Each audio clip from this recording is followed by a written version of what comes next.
You're listening to the Overcast. Sunshine on a cloudy day. Part of the Oversoul Gaming channel.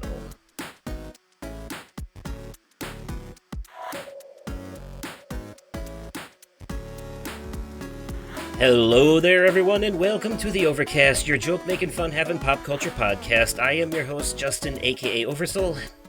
And I am your co-host, Nick, aka the Vape. Wow, words are hard. The Vaping Fiend. One of these days, we'll get through an intro without any fuck-ups.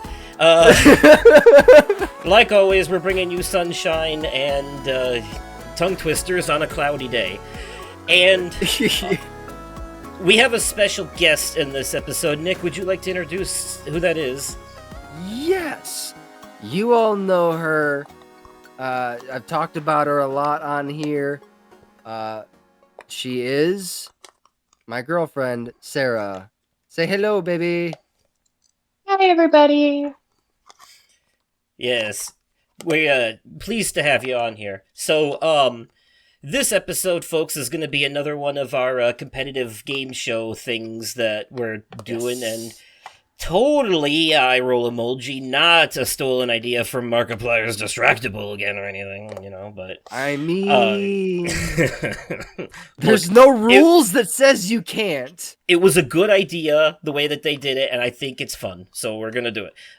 Fair enough. But yeah, this works better with 3 people, so we have a guest for this episode, the way that this game works. So maybe if we keep this up, maybe Markiplier will notice us. Yeah. Real notice me senpai vibes. All right. Anyways, sunshine, cloudy day, blah blah blah. It has been a mixture of both lately. Very sunny today, but yesterday it was thunderstorming. It was severe weather, and there was a tornado warning. And I got caught in that shit walking to work, and like Oof. I had an umbrella, so I was good from the top half, but my legs and my feet got soaked. Jeez. And I was like, damn, I should have brought a change of socks. This is not. You were. And yeah, unfortunate. The wind was Been rainstorm after tornado after rainstorm after tornado out here. Yeah, I actually saw that the tornado warning was not only for my area, but like your area of Iowa as well. It was a pretty wide area. Yeah. So the wind was ridiculous, and I actually ended up having to hold the umbrella out in front of me like a shield because of how the rain was hitting. It was insane.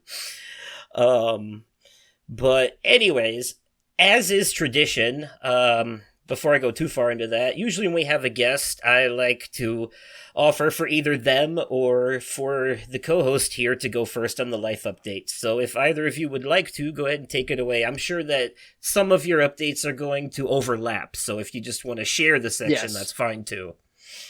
Yeah, we could do that. Yeah, so, hi, I'm Sarah, and I very recently had carpal tunnel surgery, so while all of these storms have been going on, I've been able to sit inside and not have to go out and deliver mail, and I think that's probably been the best thing for me. Yeah, I would say so, yeah. Yeah, but I'm doing okay with that. My cast comes off next week, and then the week after that, I have surgery on my left hand for carpal tunnel and trigger thumb. So that's going to be super fun. But I'm just really enjoying not having to be out delivering mail and packages and all of that nonsense in this terrible, nasty, crappy weather, driving through gravel, which by now is just absolutely mud. I'm certain there's parts of my route that have flooded. Oh, absolutely, yeah. No, without a doubt. I was to say, you absolutely deserve this time off. Because with how many, horrible days you've had at work, you deserve this. Yes. It's not a walk in the park by any means, but No, it's no. significantly Yeah, better than what it could be. exactly. From Yeah. what I understand, it's more of a walk through several neighborhoods. Yes. Yeah, well, for rural carriers, it's a drive through many neighborhoods. Thankfully, we don't have to do that whole park and loop thing that the city carriers do, but it's for me, half my route is gravel, so it's either getting disgusting, sloppy, nasty, wet growth, or I Yeah. come home covered in a like tan film of gravel dust. It's like there's no in between. Ugh. Yeah. That's Du- no fun. Dusty roads. Yeah. Okay, but I'm familiar with the um, rural. yeah, super fun stuff. Um, but I mean, for life updates, I guess a lot of it's going to be tied in with Nick, so I'll let him take over. But I came up to visit last weekend for my Hmm. birthday, Mm-hmm. Yes, you did. and and I was given a beautiful uh, lady hat to a necklace set. Uh, his says king and mine says queen, and they both say love Hmm. you forever. I And noticed then the little charm on it changes colors. it's a little mood ring. Yeah, I was thinking that too. Yeah. Yeah, I've noticed yeah, it changing. I've noticed it changing colors. Yeah. yeah. So I did see that. Um, he also got me a backpack that is the Marauders map because I am like the one of the biggest Harry Potter fans that I know anyway. And I won't claim I mean, the biggest one. your game your gamer tag at one point was Lady of Slytherin. It was that at one point. Yes, it was. So I've got a backpack now to manage my mischief. Hmm. Um, and then we went to Walmart and just happened upon a bin of Squishmallows that were Harry Potter. So there was the Slytherin snake and the Ravenclaw raven, and what I assume would have been a Gryffindor lion and a Hufflepuff badger had there been Yes. any of those left. But Right. he did buy me a Slytherin snake because, as he just mentioned, I used to be Lady of Slytherin. Hmm. So, and then I actually, I did spend half of today driving back home. I went out to visit again this weekend. So Yes. I've been Yeah. able to enjoy my time off. Yeah. I was Very yeah, we nice. you came out this weekend for for uh for my daughter's music program that she had at her school. So we went. My daughter had her music program on Friday, and it wasn't just me and Sarah that went. My mom, my brother, my sister in law, my nephew, my cousin, and his son and daughter came out from North Carolina, not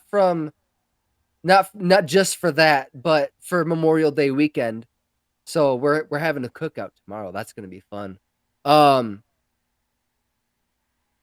and they decided to come support my daughter.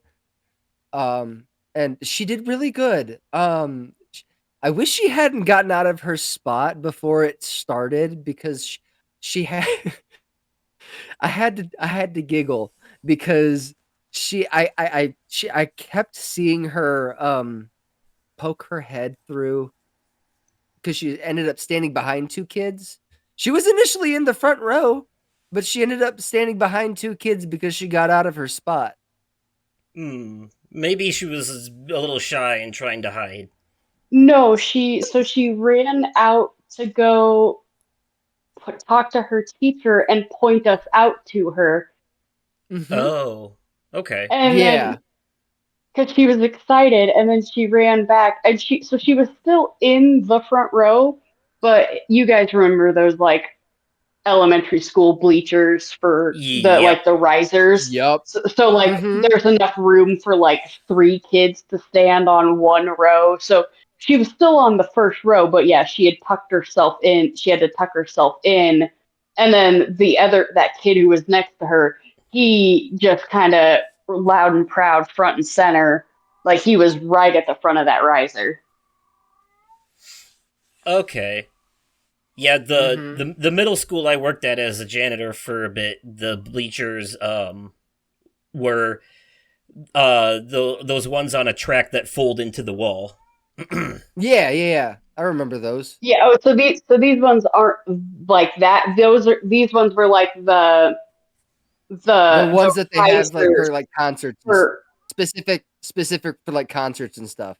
Like the metal ones that you see at a baseball diamond. Yeah, no no right. no Exactly. No? they're No? no Okay. they're Similar. instead of they're longer, like the standing area is longer and wider, and then there's usually only a couple rows of them, but so Okay. that way they can fit Yeah. a bunch Like of people all in one. They can fit them all into a smaller spot. I think there was Okay. like three rows on each of them. Yeah, they're like the choir bleachers, not like seating bleachers. I don't know what they're called. I have no idea, but choir bleachers is the best way to describe it. Yeah, I would say That's what so. I was. That's what I was picturing. That there. I was like, so it's like a choir setup. Okay. Yeah. Yes, yes, like a choir That's setup. exactly what it was.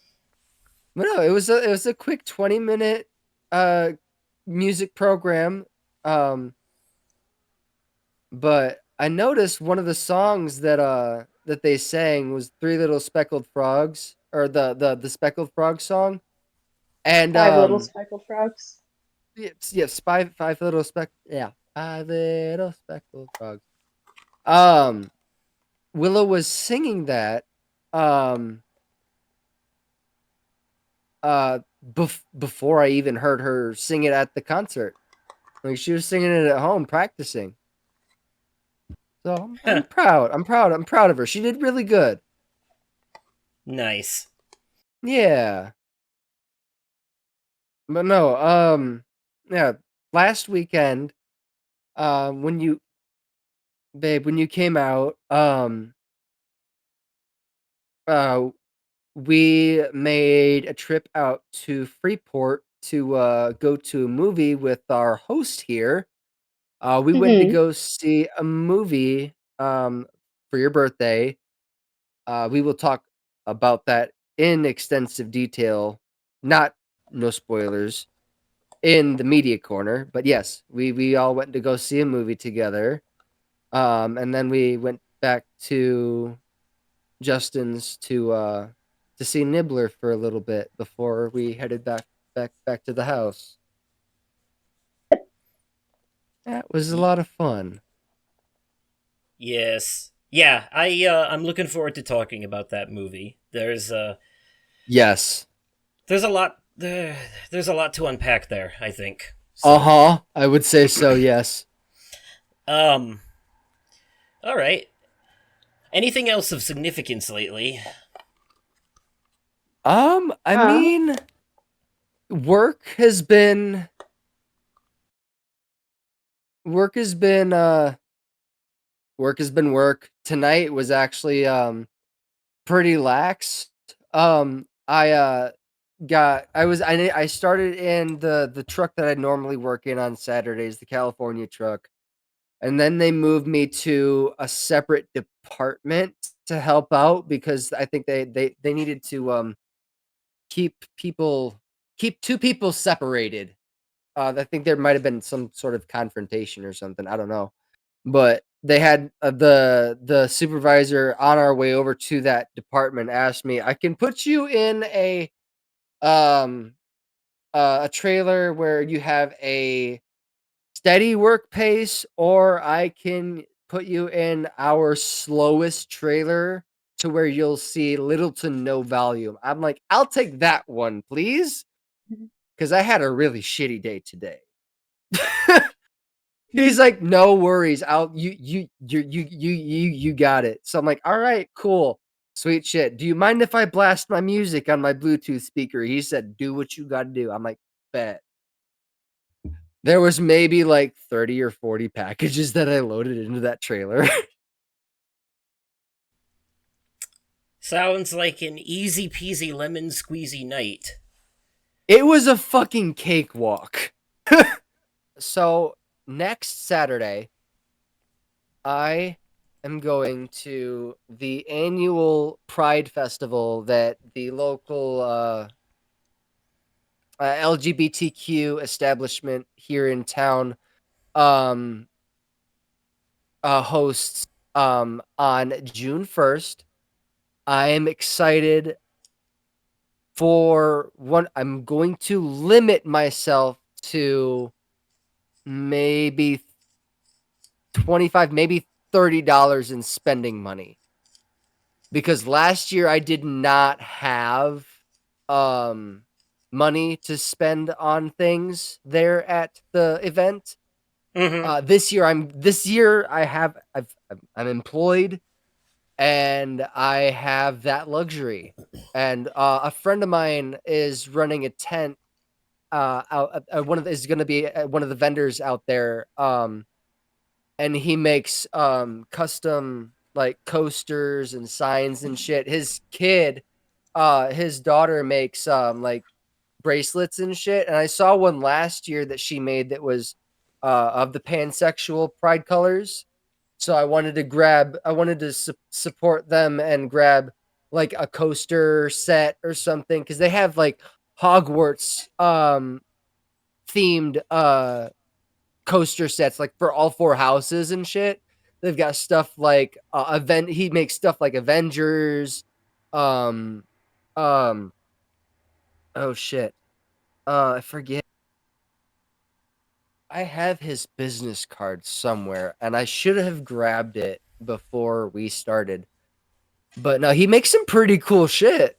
And I was probably gonna pick up like a coaster set or something, and like that a bracelet from his daughter. Okay. Well, Yeah. work for me, yesterday was like that because of the storms, and they did, nobody was going out in that.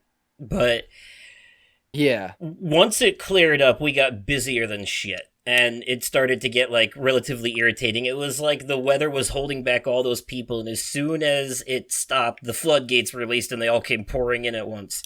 Oh, jeez. Yeah, the Newton's law of motion and all that, or whatever, Yep. I'm pretty sure I got the wrong scientist, but I don't care. I was making a joke anyways. So it's funnier if I'm wrong. It's funnier if I'm wrong. Yeah. So true. Anyways, though, but today was relatively easy. Granted, I was only there for 3 hours. Tomorrow will be a closing day, but that means I have a lot of free time between now and then. So, but yeah, besides that, it remains the same. I don't say where I work, that way I can get away with telling stories, but... Fair enough. We have burgers now, and... Oh? Those who know that this place isn't relatively known for that kind of thing. We're more of the fast food equivalent of a deli. Yeah. Oh, much. I think I know now. What's that? I said, I think I know now. Yeah. But we have burgers now, and we started mini chicken wraps recently too, and those have been selling like hotcakes to an annoying degree. But we have burgers now, and personally, I don't recommend them. The burger sauce that comes on them is really good, but the reason I would not eat these myself is because they're pre-cooked and frozen, and they come in packages that when you open them, half of them are just caked in hardened grease that you have to pick off. But we do not have a grill, so these burgers come pre-cooked for that very reason, and how they get cooked is they get dropped in the oil and fried like French fries or jalapeno poppers or mozzarella sticks for like 2.5 minutes, and then Oh, they get the cheese thrown on them and thrown in the microwave for another 30 seconds. oh Jesus. Um, Oh, that's I horrible. That sounds horrendous. I almost yeah, want to try it just because. I mean, they still look appetizing, especially when you put it all together. They come on a brochet bun, and they have pickles, lettuce, tomatoes, onion, and then the cheese and bacon if you want to. So Okay. and the burger sauce that I've tried, and I don't know how to explain it besides to compare it to McDonald's mac sauce. It's pretty much in that vein. Um, it's pretty equivalent to that taste, kind of like a mixture of ketchup, mayonnaise, and Thousand Island, you know. Outside of that, not a whole lot of significance besides Sky and I still playing Resident Evil 6 now. Almost done with it. Nice. And hanging out and talking online still. And I got a new phone. My Galaxy Okay. Flip Z was finally like going out on me, and a lot of the issues I was having with it were, and the top half of the screen just straight up stopped working. It Oh, wouldn't Jesus. register. It wouldn't register my taps. So, Oh no. but the bottom half would. But it basically made the phone unusable. So I was eligible for an upgrade anyways, and I'm now on the Galaxy S24. I didn't Nice. have to pay for the phone out of pocket. It just gets paid on the phone bill in increments. But Right, yeah. but I did pay for like the screen protector and the OtterBox out of pocket, and the tax on the phone Right. I had to pay, which Well, yeah. was like $60. So the total I had to That's pay not for bad. everything. Well, the total I had to pay for everything out of pocket was like $218 altogether. Okay. But they did this thing, and phone stores always do this. This is a little tip for Yep. people out there too, where they will pretend to not have the phone that you ask for so they can upsell you on the next one up. And Yep. I knew they were going to do that shit because they've done it before. So the S24 has 3 versions: the regular, the plus, and the ultra. So I asked them for the plus because I knew they would pretend not to have it and upsell me on the ultra. That way I could downgrade to the regular S24 instead. So, and Okay. that's exactly what I did. I told them, all right, I'll take the plus. They go back. They're like, oh no, we seem to be out of that one. Maybe you want the ultra. And like, nope, I'll go with the regular one. Thank you. No. You got I to beat will. them at their own game, you know? I'm gonna go off on a side tangent real quick. I know from personal experience, I used to work customer service for Verizon Wireless, Mm-hmm. and the fucking stores are the worst when it comes to shit like that. Like Yep. they'll purposely like try and sell you on something, and while you're excited about your phone, have you signed the contract? And when you see a charge on your bill later, uh, Mm-hmm. you're basically calling customer service and be like, "Yeah, I was that person that picked up the phone." I learned to hate the stores with a burning passion very quickly. Yeah. Within my first few days on the phones. Yeah. Yeah, it was a constant thing. They all do it, and we know they do it, and it's because they get paid it's because they get commission, and it's the Yeah. same predatory model as like GameStop, because like um people who work for GameStop, they've told, and this is part of why people don't support that business anymore, and it's dying, is because they work. I mean, they get paid normally, but they get bonuses A for majority of commission and their stuff. I was gonna say Yeah, a majority of their income is based on commission. and they try to upsell you on all these things. And the other thing though too is that if they don't hit certain commission numbers that their higher ups want, they actually get written up for it, as if I'm it's gonna somehow their quote fault. I'm gonna quote Jimmy Wisman and James Petricalo here for a second. They're Okay. not assholes. They are these scumbags. Yeah, yeah. It's pretty bad. It's a predatory business. It's a predatory business model, and they're trained to do that stuff. Anybody who's ever been behind the scenes in retail or fast food knows that you are trained to lie to customers. Like, it's Pretty part of your whole much. thing. Like, you work in fast food, you're not allowed to tell them that you're out of things sometimes because it makes the restaurant look bad. Yep. Stuff like that, Pretty even if you're much. out of it. So, Yeah. unless it's something like you're out of chicken or whatever, but if you run out of the onion rings that go on a sandwich, you just, pretend you forgot them. Pretty much. It's bad. Yeah. But, anyways, yeah, that's pretty much all that's going on with me. Yeah. All right. Well, sounds like an interesting week for everybody overall. Yeah. Okay, so, with all that being said, I say it's time that we transition. And see, now I'm doing what you did, or it's contagious. Words are hard. We're gonna transition on over to the media corner. Let's mosey on over.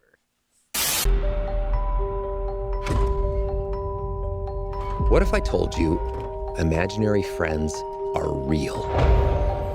And when their kids grow up, they're forgotten. Are any of them scary? Worse. Desperate.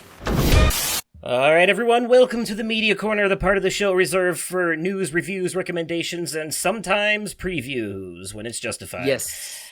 All right. So, Nick, why don't you go first this time? All right. I recently watched a movie on Netflix called Home Team. It is based on a true story. It is a comedy, a sports comedy, produced by Adam Sandler, Okay. starring Kevin James as Sean Payton, Taylor Lautner as Troy Lambert, Rob Schneider as Jamie, and Adam Sandler's wife, Jackie Sandler, as Rob Schneider's wife.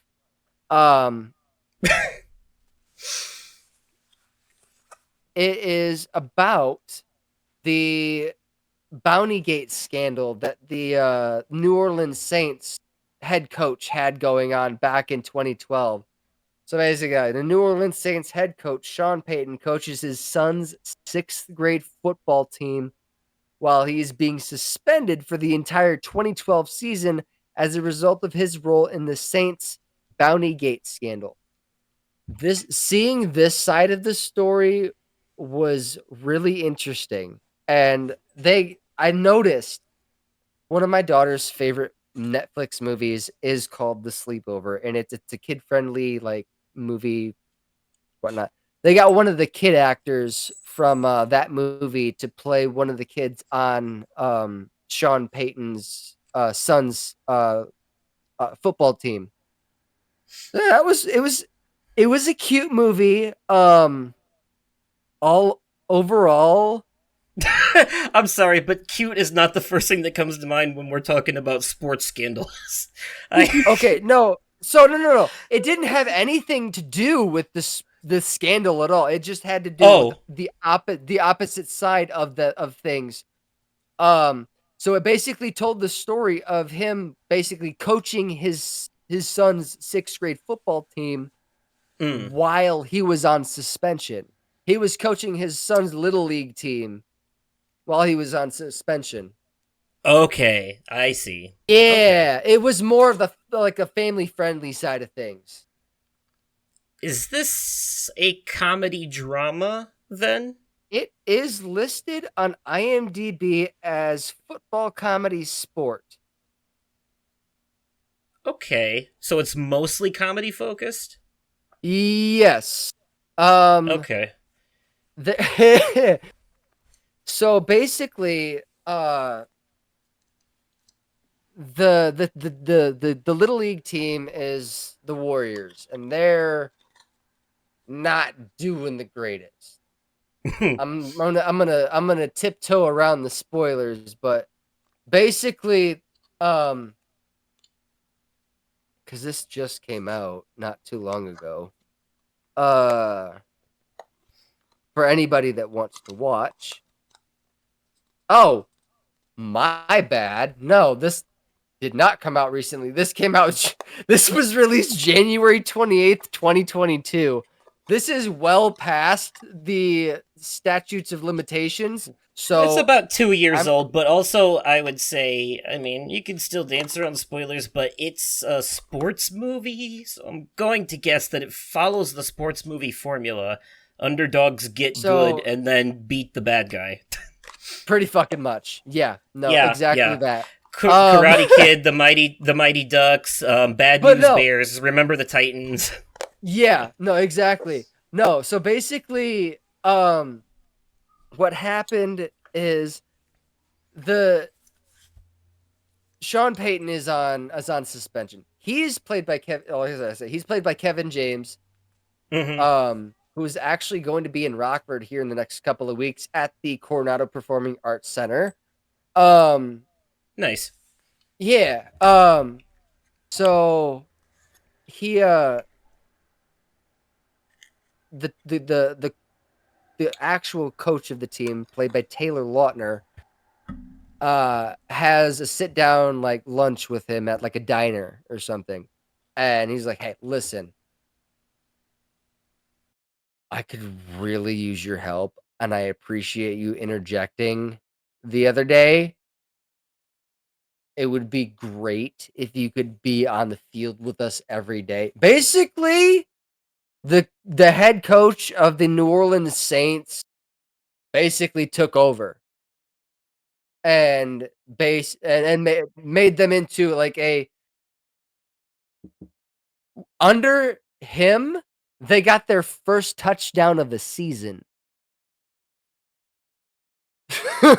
To tell you how bad of a losing streak they had. But no, it was a really it was a cute movie.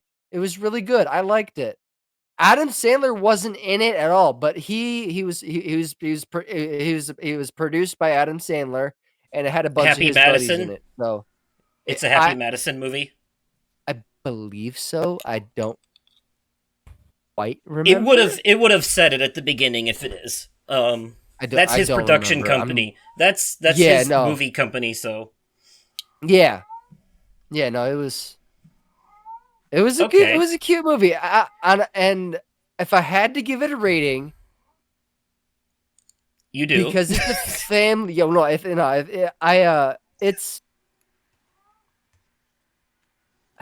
give it an 8. Okay. It was cute. It was funny. It's a good family movie, and it's fun.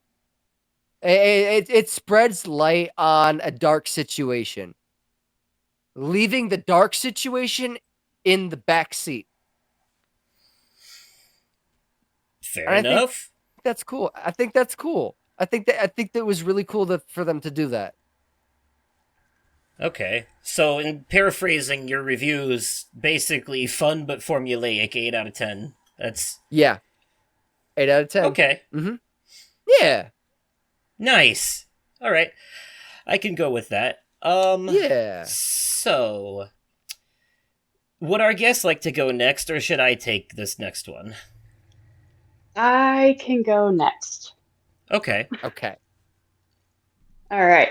So, Nick can confirm that I have done a million miles worth of talking about this game. Yes. It's my absolute favorite, and as soon as I feel comfortable gaming for long periods of time again, I will be jumping right back into it. But unfortunately, right now, I am limited to until my hand gets really tired and or in pain. Yeah. But I am bringing to the table a game called Harvestella. It is available for the Switch and the computer. Said Windows online, but PC, whatever. So it came out 2022. So hopefully people have had a chance to play it. If not, now is the time. It's great. It's published by Square Enix, which we both know you guys love them. Yes. Yeah, they are the masters of JRPGs. I mean, we got Absolutely. Kingdom Hearts, we got Final Fantasy. Yeah. The Yep, list all goes that on. good Those stuff. those are the two big ones. They also sometimes though they publish games that they don't develop too. So there's like Life is Strange they published, but it was developed by Don't Nod instead Yeah, of and same with Harvestella, developed by Livewire, but published by Square Enix. Mm-hmm. Okay. So, so this is a cozy farm type game with that JRPG aspect. So think Final Fantasy meets Stardew Valley. Mm-hmm. Like that's the best way I can describe it. Or And Disney Dreamlight Valley. or Disney Dreamlight Valley, yes. But I think for me, it's a little closer to Stardew Valley, just with Okay. like the way kind of the game advances. Because you like in Disney Dreamlight, you don't die. You can't quote faint or die or whatever. Um, Okay. That's fair. but you can run out of energy or run out of health for the day, and then it Mm-hmm. in this game and in Stardew Valley it advances to the next day. So Yeah. if you're in the middle of something but you lose all your health, that's it, too bad, moving on to the next day, and then you gotta pick up from there. Yeah, I'd say I think Disney Dreamlight Valley is more comparable to Animal Crossing, whereas this sounds more like Dark Cloud. I was gonna say another, well, minus the combat side of things, but everything else, the health thing and the gardening thing, just uh almost kind of like The Sims. Yeah, there's some Sims, yeah, because the cozy farming aspect, yeah, the sim. Yeah, So yeah. yeah, so in this game, yeah, you uh, cozy farm stuff. So you farm crops, you gather materials um, to cook and craft respectively, and Mm-hmm. all of this you do while you are attempting to save the world from a deadly magical plague called Quietus. So what I like about this game, because I do RPGs and the cozy sims, like the cozy farming, those are my two absolute favorite kinds of games. So this game was perfect for me. Like it has everything that I want. Um, I like it because it's got action style combat rather than like Mm-hmm. turn based or anything. Um, because I prefer to just be in motion while I'm doing things. I don't want to have to sit and wait for the computer to do its thing. Um, but like Final Fantasy and other types of RPG games, it's got like the combat wheel, so you can pick which like fighter class you want to choose. So like there's fighter, mage, mechanic, skylancer, like a whole like 12 different things that you can pick from, like your melee, your ranged, your magical, all that stuff. Uh, and during combat, you can have two other characters with you to help you out in battle. So and they each have their own class, and by meeting them throughout the story, you gain that class. So you can make little combinations of, okay, like I'm going to be a melee person, so then I'll have a ranged and a magic backup. Mm-hmm.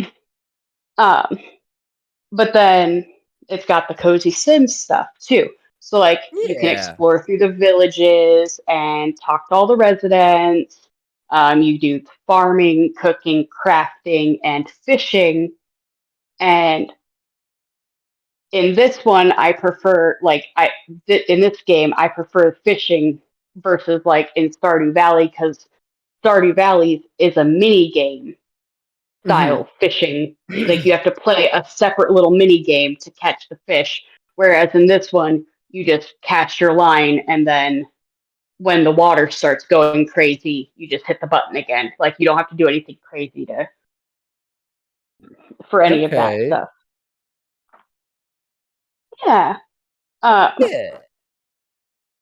so I also found out I haven't gotten there yet in the game, but I guess it does also have kind of that Stardew Valley thing where if you develop enough of a relationship with one of the other main characters, eventually you have the option to like marry them. Like I said, I haven't gotten that far, so I don't know what that's all about.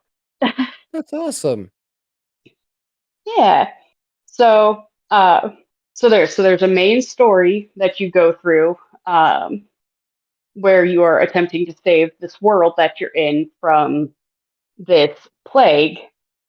Mhm. But there's also each main there are like 10 main character or yeah, like something like 9 or 10 main characters, and each one of them has a character story that you can go through. Each one of Mhm. those has 10 missions, and as you go through, that helps you build your relationship up with them, but it also gives you perks in combat. Like, if you've built them up so far, you could have like plus 6% to your physical damage that you do. And so then you can make Okay. that's another way how you can make combinations of, and it'll help boost your party stats. Uh, and that they don't have those kinds of things like the character stories. Those don't have to be done right away. It's not imperative, but it does help you because it does give you those perks in combat. Uh, Mhm. but I am a sucker for all thing when it comes to RPGs. I will take my sweet time and I will do all of the side quests and all of that stuff. Love it. That's one of my favorite parts of like I love the stories, so I love doing all that stuff. So I've completed all of the character stuff. Like I went through that right away. Okay. Uh, but there are also like certain people out in the towns that also have side missions.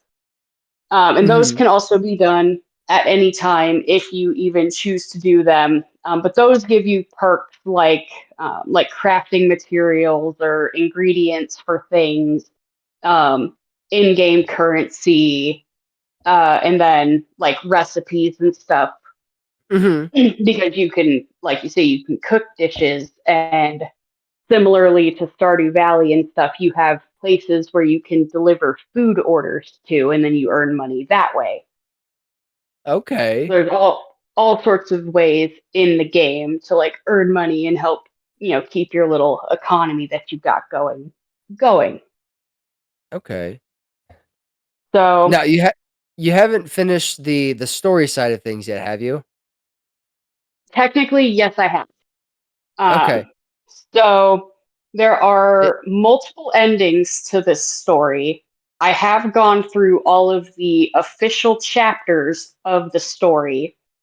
okay. There, like I said, there are multiple endings, but there is only one true ending. The rest are considered bad endings. And Got it. Okay. while it has been out for a couple years, Uh-huh. I'm not going to spill the beans on how you get to that true ending. But let's just say it doesn't like it. How to put this? It the option to get to the true ending doesn't appear on screen anywhere. Like Oh. it's Uh, it's kind of a psychological thing. Like sounds like some persona trickery. yeah, so like if it's not, yeah, Okay. it's like yeah, it's interesting. It was really interesting. So So I am in the epilogue now, which is where you okay. can continue on after the main story. Okay. What would you rate Yeah. it? Well, I would rate it because I am an RPG fan, and I'm a Cozy Farm fan. For me, it's a 9.5 out Okay. of 10. Nice. The only real complaint that I have, because I like stories and stuff so much, and that's all I want to do is like, let's complete all of the side quests, all of that stuff. I've done them all.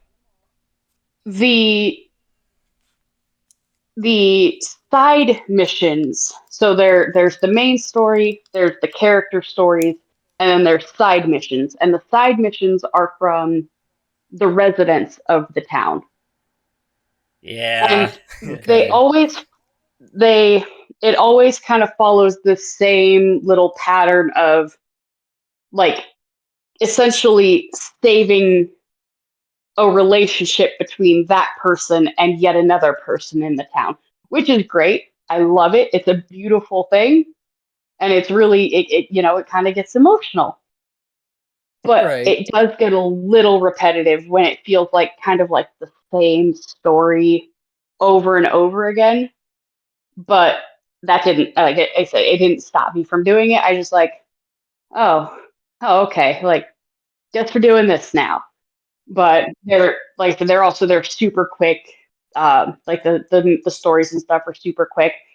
Um, but I did want to point this out because I thought I mean, I know a lot of with people becoming more aware of themselves. I thought it was really cool that in this game they do have the option. Um, Mhm. because you get to pick your name and gender, you get to design your character. In this game, they do have the option. They do have male, female, and non-binary, and so I did really appreciate that they had that as something that Nice. they That is include. pretty cool. That is pretty cool if they're inclusive of that. That is awesome. Yeah, that's weird about the side quests though, because RPGs usually have a lot more. The side quests have a lot more variety than that. Anything from gathering chickens to taking down a giant monster. Like uh. But I'm also thinking in terms of Final Fantasy VII Rebirth is still fresh on the brain. Right. Chocobos. But that is a fucking packed game. I have to ask, does this game have any accessibility options? Because it sounds like it's half the stuff I love and half stuff that's difficult for me to get into for the same reason turn-based combat is for you. Mostly just like patience-related stuff. I've never been a big fan of like the Animal Crossing style stuff or those survival games like The Forest or Minecraft where I'm just going out chopping trees and building houses. That never really appealed to me, but the RPG mechanics do. Um, Um. and the fact So that it has a story, because I need my games to have an ending. There's got to be a roll credit somewhere. yes. Um. So I know that I found I know for kind of working backwards through your what you're saying here. I found the roll credits in two of the endings. But like I said, now I'm into the epilogue. So I did find the true ending, and the true Mm-hmm. ending is continuing the game. Right. The other endings, they don't let you continue playing on. So in order to keep playing, you have to find the true ending. Um, Okay. but I guess what do you mean in terms of like accessibility type? Like when you go into the options menu, there's usually in a lot of games these days there's an accessibility tab that has options you can turn on and to make the game easier or more playable for someone who's less skilled or doesn't or struggles with certain game mechanics. Like I think Spider-Man 2 had a lot of good options like that Kind of in like it. what But Hogwarts Legacy has for people that have arachnophobia. yeah, you can turn off the spiders in that. But also there's like games with QuickTime events, for example, they have like auto do the QuickTime events for you options and stuff like that. Or like how Forza Horizon 5 has a guided mode where the car basically does the turns and braking on its own and you just gotta hold the gas. You know what I mean? And it Right. makes it so Yeah. anyone can play it. Um. So no, not in that regard. The kind of the accessibility, like the only excuse me, I apologize. The thing that gives it like accessibility is that you can craft sprinkler, like you can craft things to make farming more efficient. Um, and then you each one of the main, so there's four crystals in the world that you're that are kind of the focal point of the game. And as you go through each of the dungeons, you end up collecting a fairy, and those fairies help you out around the farm. So they help, Okay. those kinds of things help make it go faster than if you were to sit and do each individual thing. Like you can get to the point where you can, when you're going to sow your seeds, um, you can lay down like nine at a time instead of doing one individually each. And then, like I said, you got the sprinkler so it can water it can water every or the blocks around it. But then, like if you press and hold the buttons, like the fairies will pop up and they'll do extra stuff at like along with you. So they do help you out, but other than that, no, not really. It didn't look like. Okay. Well, actually, the way you're explaining that mechanic, the RPG elements, it sounds like the rewards from the dungeon crawling aspect makes the farming aspect more tolerable and less tedious, which therefore, in my mind, does make it more accessible.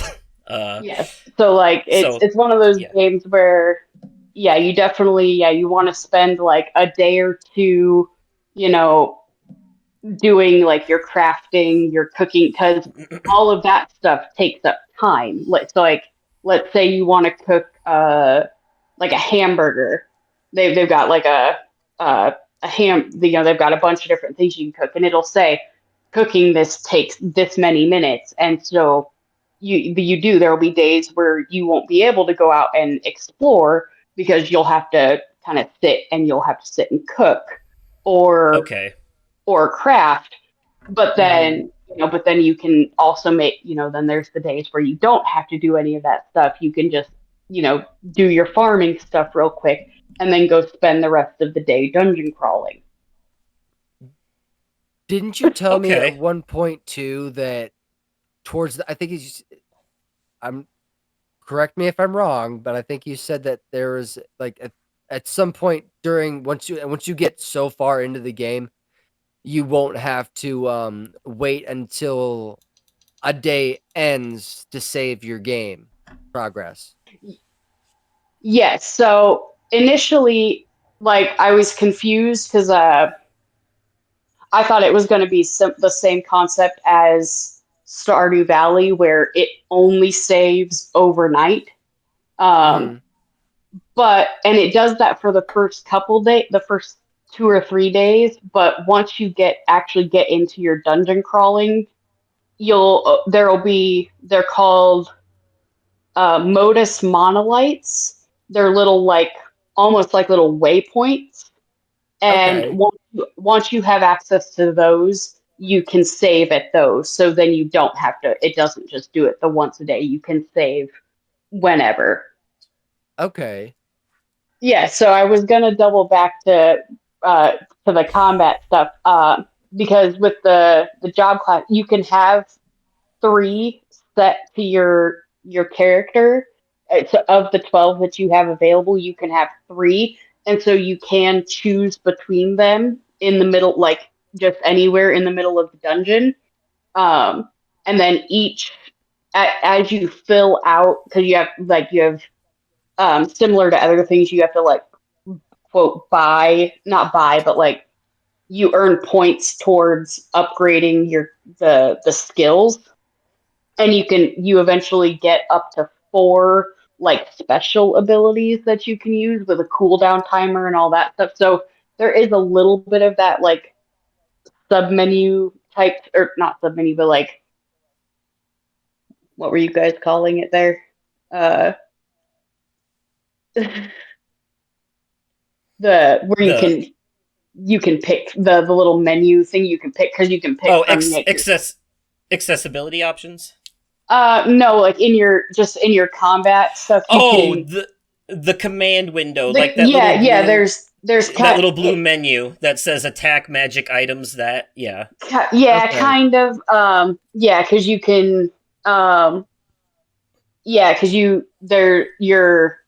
um your well, for since it's on the Switch, your letters you one will be your regular attack, and then you have to use your triggers to activate like your special attacks and all that stuff. mm, mm-hmm. Um, and then yeah, you get your special skills, but then yeah, you can also you can change to like use items and stuff like that. So yes, I was gonna double back to mention that they did have something similar to the kind of the attack menu type stuff.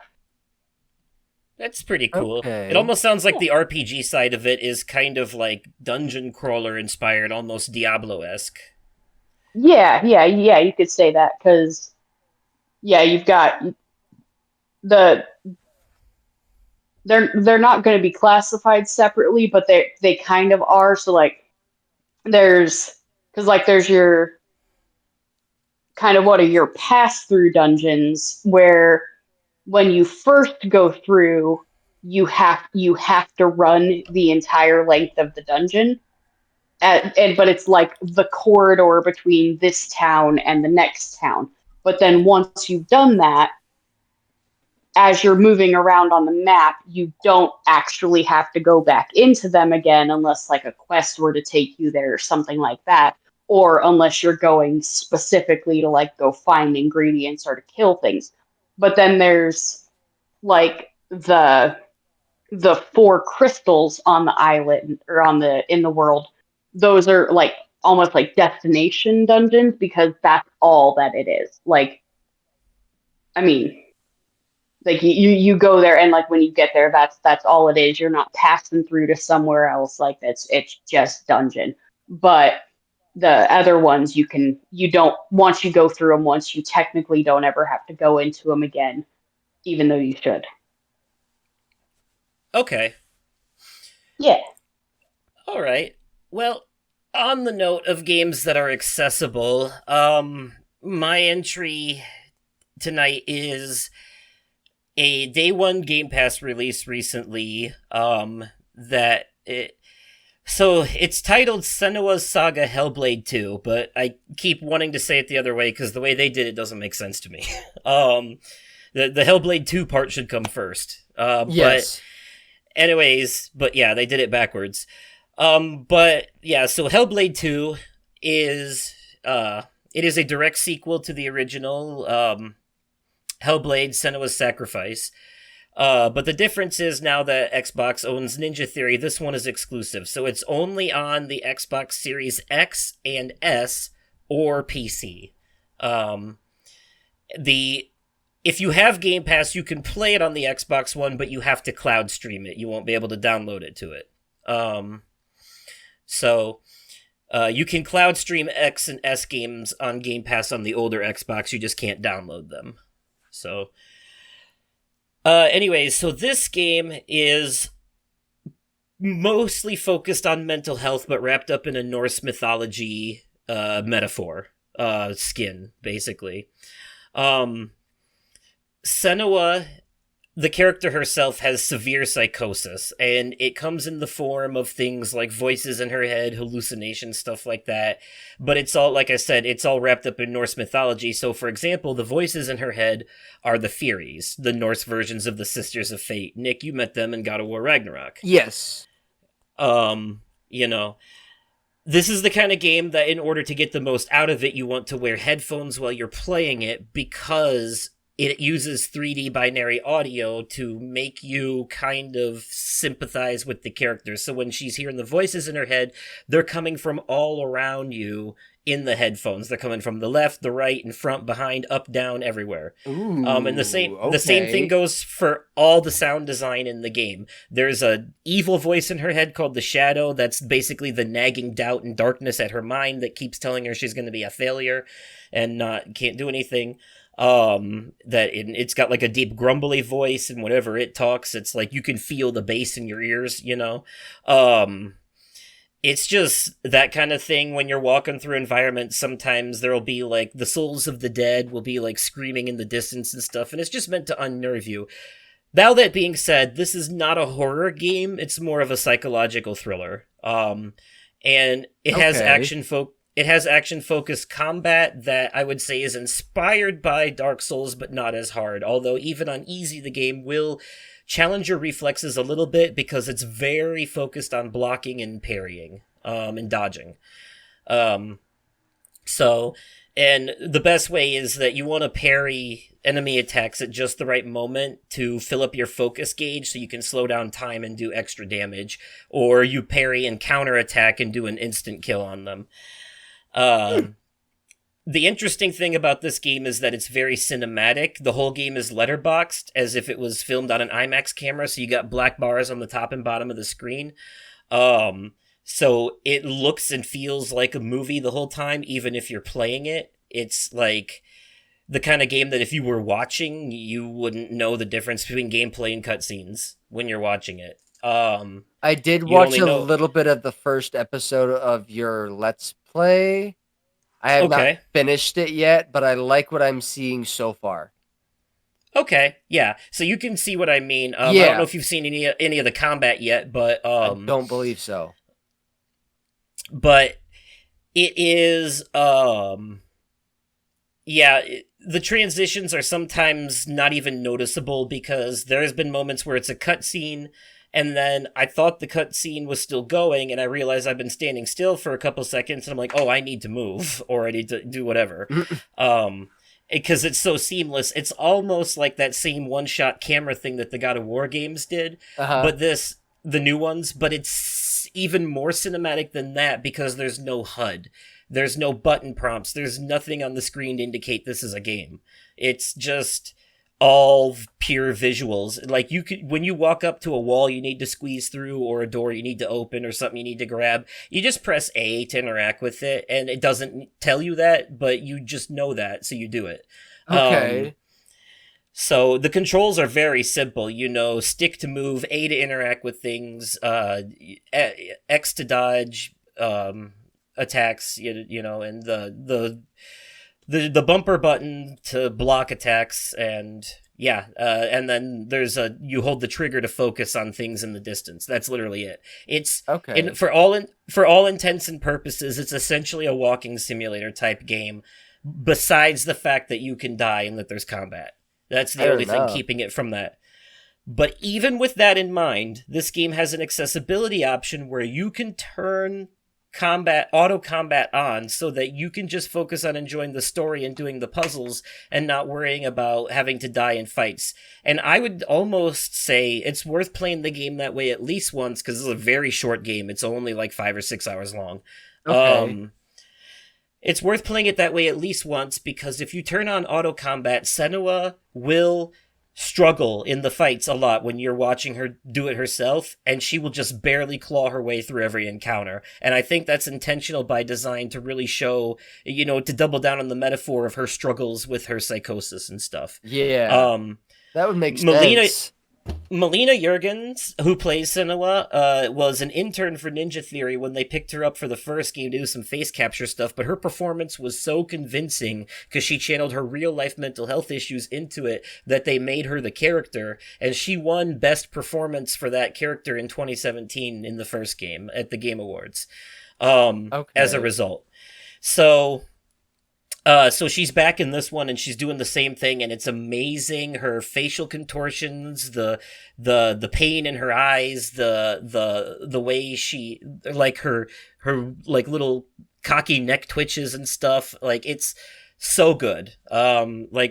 She did a phenomenal job again, and she deserves all the everything for her performance in this game. the story itself is that it's picking up after the first one. In the first game, you basically went to hell, Hel, the Norse version, to save the soul of your dead lover Dillion. And you fight Fenrir, you fight Hela in that game, and you deal with other things. There's metaphors for pareidolia, anxiety, social anxiety. Like the stealth sections in the first game are parodies of social anxiety. Like you're going through a gray foggy area trying to avoid all the shadowy creatures you can barely see, in the same way that someone who goes out in public that has that is trying to avoid people. It's brilliant. Okay. Pareidolia is where you see shapes and images in the environment, and there's puzzles in these games where you have to go around and find items in the environment that are shaped like runes that you have to focus on to get that rune to open a door. Okay. And stuff like that. Yeah, it channels everything, but at the same time, because it deals with mental health, it also deals with some very sensitive subject matter in those areas, and there are depictions of things like drowning, burning, unaliving, stuff like that. So, I mean, there are moments in this game where you come across a village that's been raided by Draugr, and there's just bodies littered everywhere, and it's not pretty, you know?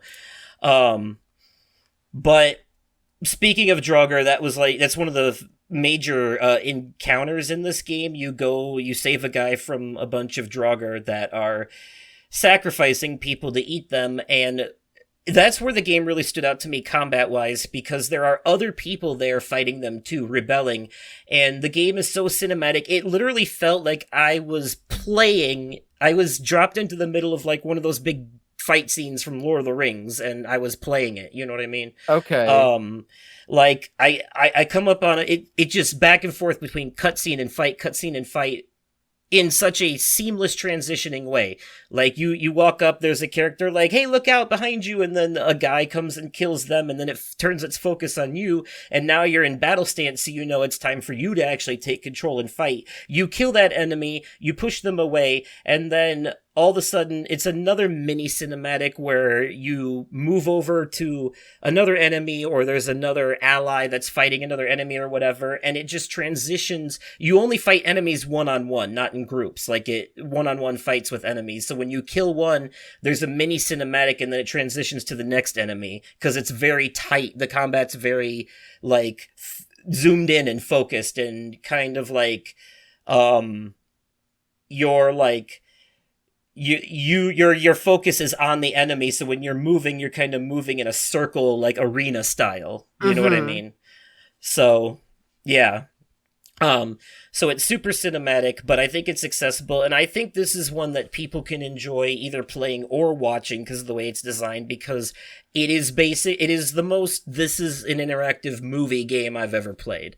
Okay. And I think that's a good thing too, because it helps for a lot of, like, my friend Mythos, you know, who watches a lot of my Let's Plays and stuff. Yeah. His big reason for it is, well, not only does he like to hear my thoughts on the games, but I play a lot of horror games that he personally can't handle playing because he'll either get too angry or too scared. And it's very, like, it's hard for him because he loves the stories. He thinks horror games have some of the best stories, and he's very interested in that. But when it comes to actually playing them, they're not accessible to him. So he has to settle for watching them on YouTube and enjoying them that way. Right. But it works because that way he can have his cake and eat it too. He can enjoy the story without having to suffer through the parts of the game he doesn't like. That's how I feel about Suicide Squad. I tried it. I tried so hard. I played it until the Flash boss battle, and after that, I'm like, you know what, I'm just going to watch the cutscenes on YouTube, because I really like the story, and I want to see what happens, but the gameplay is so shit that I just can't get through it enough to enjoy the story, so I'd rather just watch it, honestly. That's fair. I mean, I'd rather just watch it. I'd rather just watch it like a superhero movie and not suffer through that. You know, you can have your cake and eat it too, when it comes to that stuff. Yeah. So I think this is one of those games that you could benefit either from playing or watching. And I also think it's even accessible to people who wouldn't normally like horror games, because, like I said, I wouldn't call it horror, more psychological thriller. And if you play it without headphones and turn on auto combat, you can really just kind of enjoy the story while being a driving force in it. You still have to do the puzzles, but the puzzles in this game basically boil down to zoom in on things to make them change, and then grab an orb and put it in a slot. You know, it's very simple, very, very straightforward. This is a game that's about this is a game where the developers want you to enjoy the story. But like I said, it picks up after the first game, and in this one, Senua goes undercover as a slave to find out where these slavers are coming from, to save her people from the Northman invasion, and then later on it stops being about that and starts being about a threat of Draugr and Jotunheim giants coming to kill us all. Okay. And you have to go seek out a bunch of former gods who have gone underground and into hiding, known as the Hidden Folk. And you have to seek their help to fight against the Jotunheim giants, very similar to Aragorn going to get the help of the ghosts to fight in Return of the King. And that's where I'm at in the game now. I'm going to find the Hidden Folk. I haven't finished it yet, but I'm very close to the ending, I think. This is not a long game at all. And so I'm about 3/4 of the way through it. And where I'm at now, I would give it like an 8.5 out of 10 so far. My only complaint is, since I'm playing the Series S version, by limitations of the console, this is graphically the worst version of the game, and it really shows in some areas. When you're in the claustrophobic areas like underground caves and in buildings and stuff, it's fine, but when you get out into the wide open areas with all the foliage and stuff, things get kind of blurry, and it stands out. Especially on the character models themselves, they get really blurry and smudgy. But it's not the game's fault, it's just a limitation of the Series S. If I was playing it on the Series X or PC, it would look better. So, so I can't hold that too much against it, but I'm also, I don't think I can go higher than an 8.5, because at the same time, this is just a very bare bones experience, but it deserves all the love because of how it handles mental health in such a surreal and honestly realistic and in an uncomfortable way, but in a way that is both uncomfortable but also respectful of like the subject matter. And it's a very realistic portrayal in a lot of ways, but it also should be known, and there's a behind the scenes for this both in the first game and this one. Ninja Theory did interviews with a lot of people that suffer from actual like psychosis and mental health issues to get their perspective on things, and channeled that into the game when they made it. Okay. So they're not just, this isn't some cliche horror game like Outlast where mental health is treated as everyone's crazy and trying to kill you. This is researched. This is researched and handled very professionally. Okay. I would say. And yeah, it's the kind of thing that, like, even if you don't play it, I definitely think, even if people don't play it, I definitely think they should watch it. And you don't have to have played or watched the first game to enjoy it, because there is about a 5-minute recap in the beginning that explains everything that happened in the first game. And since you've gone, I mean, you would say it's pretty understandable, right? Like, they pretty much told you everything you needed to know. Yeah. Yeah, so... that's what I have for that. Hellblade 2, Senua's Saga. I'm excited because I know from the trailers that this is building up to a war between the humans and the giants later in the game. So I'm excited to see where that goes. But okay. We have one more Media Corner entry, and this is a combined thing because when Nick and Sarah came out to visit last weekend, we all went to the theaters to see the new Ryan Reynolds movie IF stands for Imaginary Friend. Yes. And we're gonna do a combined review. Yeah. On this one. So first, like, initial thoughts. It seemed like we all genuinely enjoyed the movie overall. Yes. Yeah. Like, we were all more or less on the same page there. Mm-hmm. Um, so I I thought this movie was beautiful, and the way it handled things was really well put together. And Ryan Reynolds rarely disappoints for me too. He's always funny. Yes.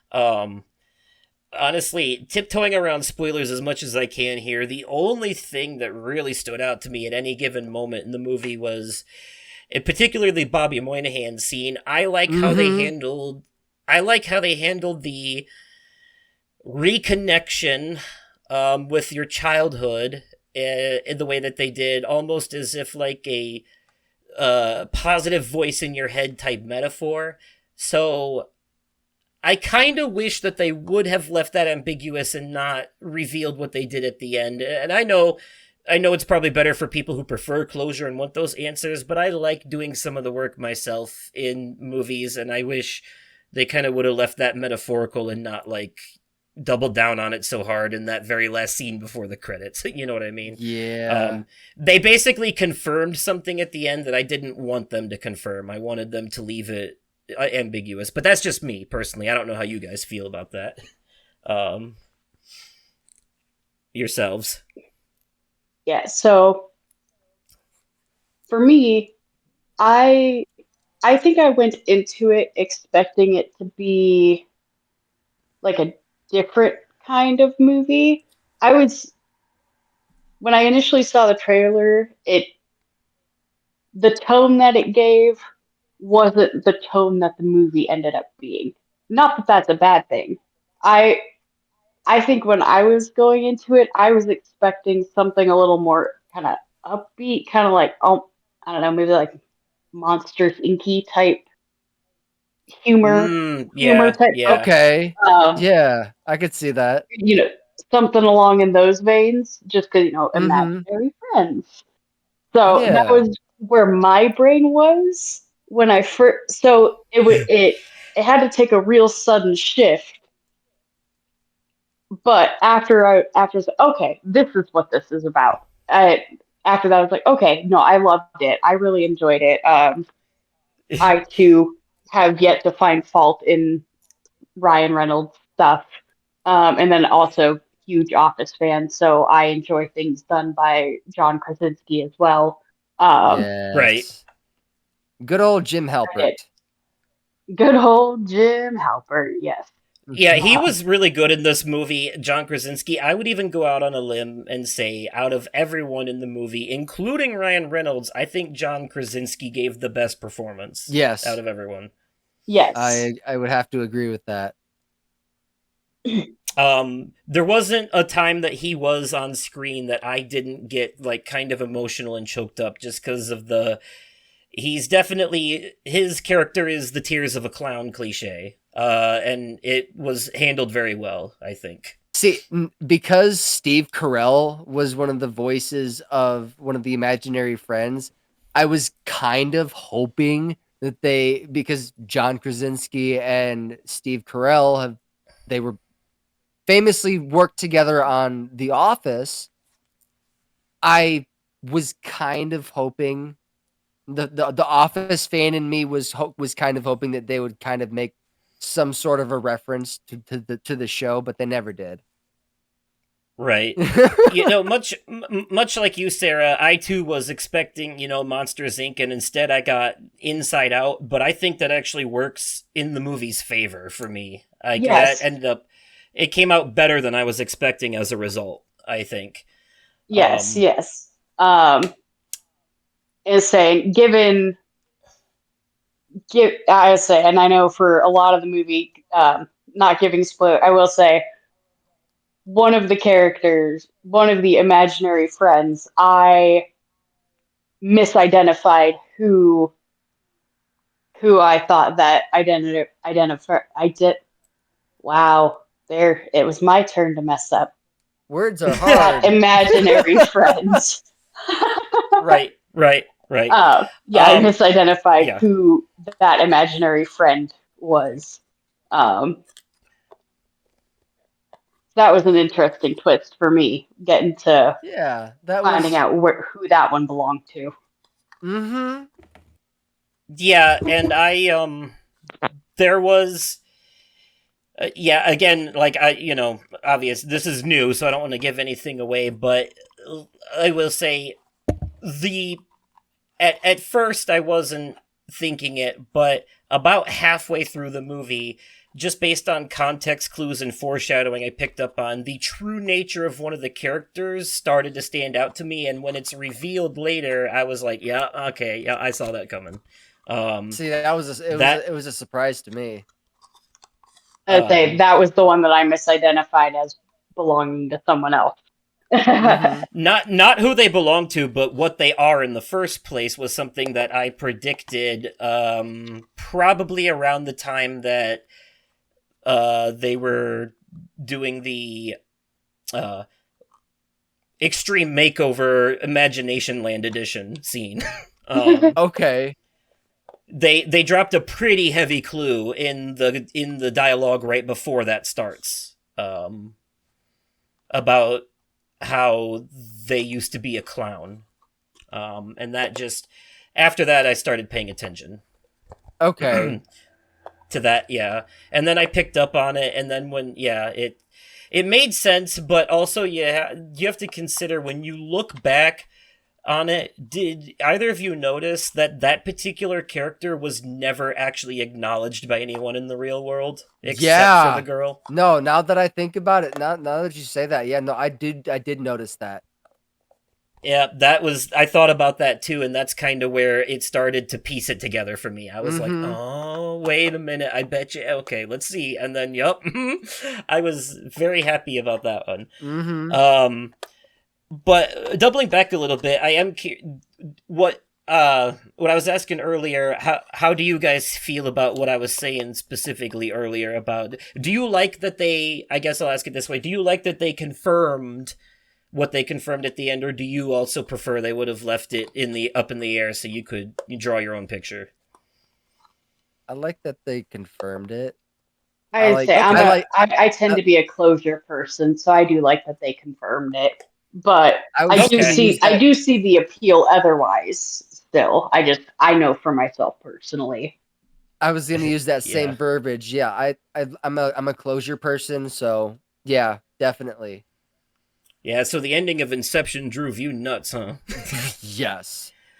And meanwhile, I thought it was genius. Admittedly, I have not. I think I've seen part of Inception. I tend to fall asleep if I don't find. I like Nick can fall asleep very easily during movies. Christopher Nolan movies are an investment. They're very dialogue heavy and drawn out, and there's a lot of build up for their payoff. But he's an acquired taste, much like Quentin Tarantino. Yes, Quentin Tarantino. But yeah, this movie director I'll never watch. Too much blood. Yeah, he's quite violent. But yeah, this movie, definitely loved it overall, and I like a lot what they're doing. It was very cute, very emotional in a lot of places, and I like the design. I think my favorite is probably Blossom, just because I like that old school Rubber Limbs cartoon, Bendy and the Ink Machine style design. Yeah, I was gonna say it reminded me a lot of classic Disney, Betty Boop, or classic Disney, or like you said, Bendy and the Ink Machine. Yeah, the old black and white cartoons. I like that design. There was a lot of ifs in this movie. Did you all have a favorite? I had my favorite was Blue. Okay. the Grimace knockoff. Yes. the Steve Carell voiced character. Yes. Yeah, I hate to admit it, but his character kind of grated on my nerves after a while. He was a bit extra. Speaking of Blue, he's for the kids though. That's a character for the kids. Yeah, that's also a Steve Carell thing. That is a very Steve Carell thing, and I think that's why I gravitated towards that, because I understood the humor behind it. Yeah, very Dinner for Schmucks vibes. Yes. But speaking of Blue, they have Blue as an option at Build-A-Bear Workshop right now. Makes sense. Did you have a favorite if, Sarah? I In did. that? So I really liked Blossom. Yes, because the old timey, but I thought she was adorable. I mean, all things cute and girly. And so there was And that for me. when you find out whose if she is, it makes a lot of sense why she's designed that way. Oh yeah. It really, really does. But I'm not going to lie. Is it Kevin? Oh, Calvin? the invisible one, The the invisible invisible one one. that Yeah, yes, that everybody tripped over because he's invisible. Like it just for the movie being more Inside Out than Monsters Inc. He was the perfect, like he was the comedic relief that was needed. yeah. Okay, I have to say this because I heard Ryan and Spencer talking about it on Fortress of Nerditude. Uh huh. Spencer was talking about that was potentially like a reference to like a Deadpool reference, and that might continue on in Deadpool and Wolverine. Ryan Reynolds is very self-referential in the Deadpool movies, so there is a very strong chance he breaks the fourth wall on that kind of stuff. Yes, Yeah. I would be. Yeah. I would. It would make me smile to see something like that in Deadpool and Wolverine. He was Just also very self-referential in fourth wall breaking in Free Guy, as he well. sure the fuck was. Yes, he was. So, um, yeah, yeah, he's great. I love it. I love everything. As I mean, considering he's one of my favorite actors, I had to see. This was a must. Mm-hmm. I was Yeah, gonna say, it's definitely a very enjoyable experience overall. Absolutely. and I will say it was fitting to find out who that if belonged to as well, because Mm-hmm. Yeah, that was made very clear. Yes, absolutely. yeah, that's one of the Like, honestly oh hey, how do you probably one of know the that most one? important aspects. Mm-hmm. Yeah. Yeah. Basically, a movie about finding homes for forgotten imaginary friends at its core, but deep down, it's way more than that, and Yeah, deals with no. a lot of themes about change and growing up and a lot of the extra stress and mental health issues that come with adulthood, and how sometimes you have to let that child voice come back in to bring you, and a moment of peace. How like I would say to literally basically bring the light back.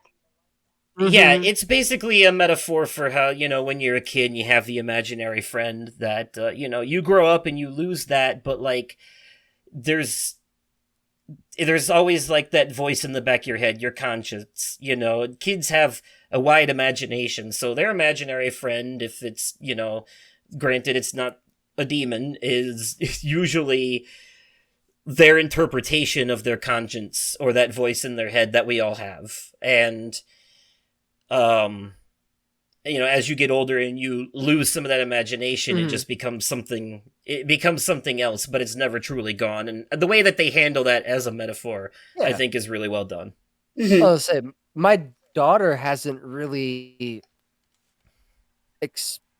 like I haven't noticed her like talking to any like somebody that's invisible, but she does have a favorite stuffed animal. It's a Thai beanie baby by the name of Bonsai. It's a chimpanzee, but she calls him Monk Monk. And Oh it is yeah. her absolute favorite. I yeah, she loves it. I gave it to her when she was little. Okay. Yeah. So, um, rating for this movie, I give it a 9 out of 10. Gonna go a little bit higher than that and go a 9.5. Okay. Let's see, and I was torn a little bit between 8.5 and 9, and the only reason why I would lean 8.5 is selfishly because of my expectations of Monsters Inc. and getting Inside Out. But Okay. it would truly, it would be, yeah, in that range in there. Like, very solid movie, and I think going to watch it again, I'm sure that now that I know what to expect, I could go into it with the proper mindset to be able to see, and it would probably be closer to a 9. Yeah. Yeah, I fully plan on buying this digitally and watching it with my daughter. For sure. This is definitely one that I want to watch with her. Yeah, and also Ryan Reynolds being kind of one of those like crotchety I've lost all hope characters in this movie definitely gave me like they do that a lot in those family comedies where there's always a crotchety character who gets over themselves by the end and is happy again.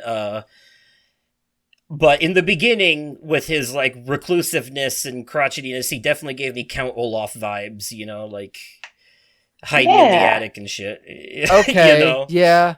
And his like you a child, gross, go away. Kind of vibes. So, I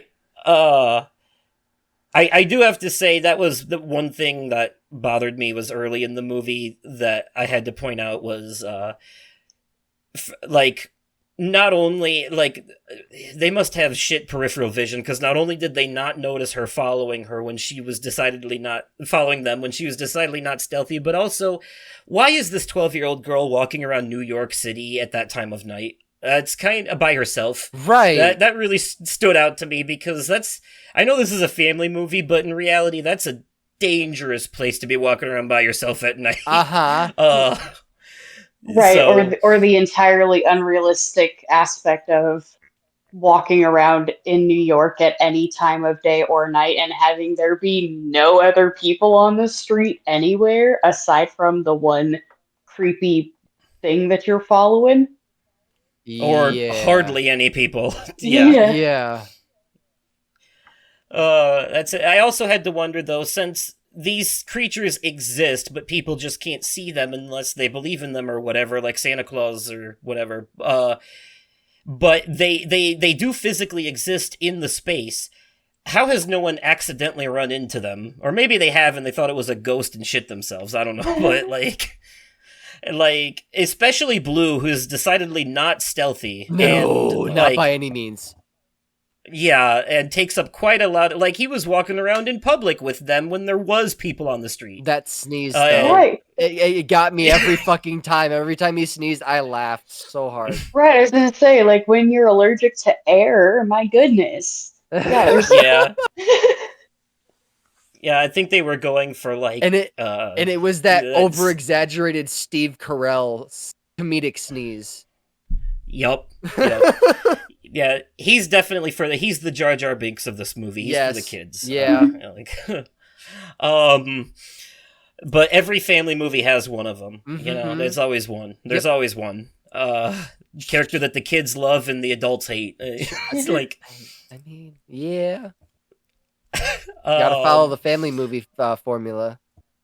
That was probably like Olaf in Frozen, except I actually liked him. I liked Olaf too. He was cute. But okay, yeah. I'm glad we all really enjoyed that. You have to have some suspension of disbelief when you're going into a movie about imaginary friends, but it's sometimes it's fun to nitpick a little bit. Yeah, I would say, but we ended up getting the what was it that we ended up getting the popcorn with the 2 drinks? Yeah. Yeah, it's a combo they have there. Okay. But, alright, well, with all that being said, folks, we're going to transition on over to what is not exactly a topic this time, but a little bit of a fun game that we're going to do. Based off of 20 questions. You might know it. Yes. This is the Bible. You question the words of the mighty Jimmy? No.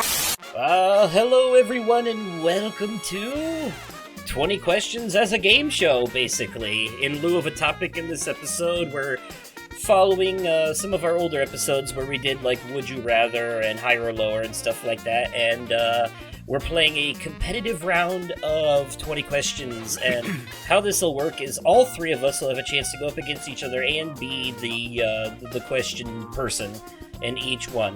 And so how it'll be is one of us will come up with two different items, one each for the other two people, and those two people have to take turns back and forth asking questions of the person who came up with the item to deduce what the item is. Yes or no questions, primarily. And the first person to guess their item within 20 questions will win that round. And at the end of this, whoever has the most rounds won, because each of us will be going up against each other. So that will be the winner. And if there's a tie, then depending on the amount of tie, there will either be a coin flip or a wheel spin to determine the winner. So Okay. yes.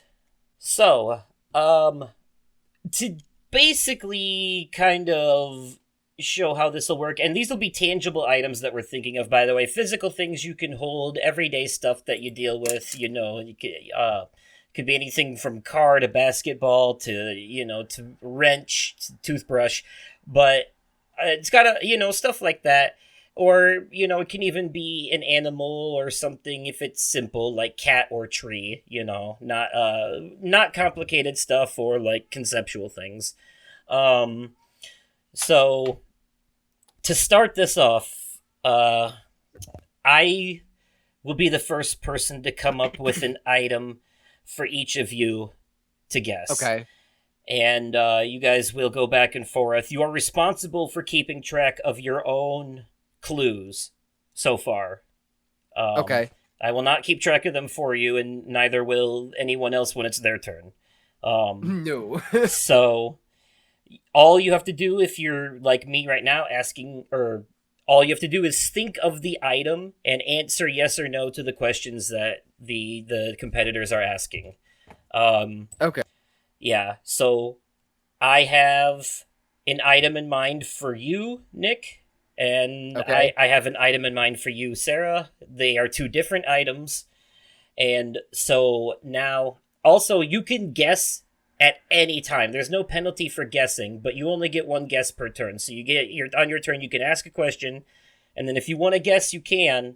And if not, then it just goes back to the other person to do theirs. So, Okay. So, okay. All right. So Who's gonna go first? To decide that, I am thinking of a number between 1 and 10. 5. 6. Sarah was closer. The number was 8. All right. Okay. So Hey. she gets to go first on this one. All right. All right. Is it electronic? No. Okay. All right. Let's see. And remember, Nick, your item and hers are different, so the answers to her questions do not apply to you. Does it have a seat? No. Right. Is it easily purchased? Yes. Is it electronic? No. And you can ask the same questions. That's fine. Okay.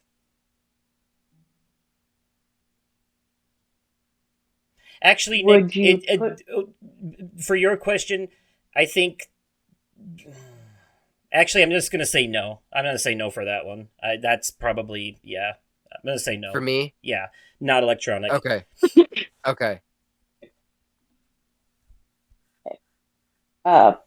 Would you put it in your mouth? No. Can you buy it? Yes. Is it bigger than a foot? Yes. Okay. Like size or like a human foot? Size. Yes. Yes to both, actually. All Yeah. right. Does it go in your mouth? No. These are 5 each so far. Okay. Is it soft? It can be. It can also be hard. It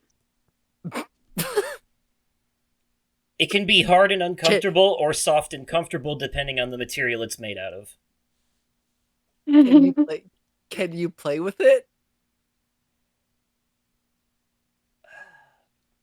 I mean, you can if you want to, but it's not the intended purpose of your item.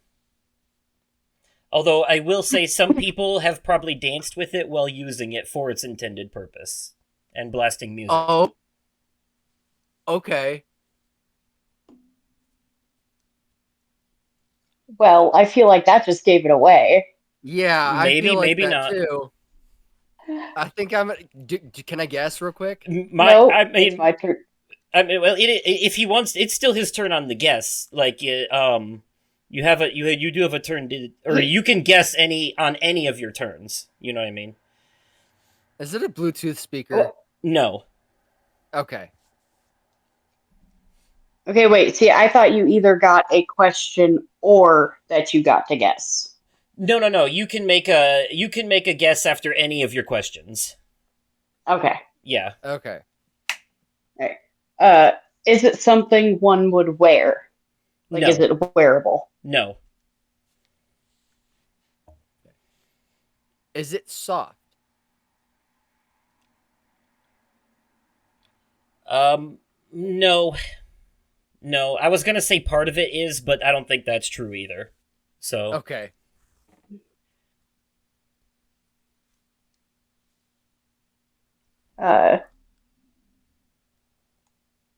Is it something that would be in the bedroom? Like, would it go on a bed?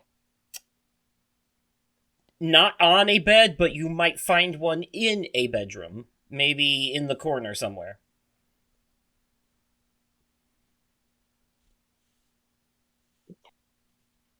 Is it made of metal? It can be. Yeah. That is one option for what it can be made of. Okay.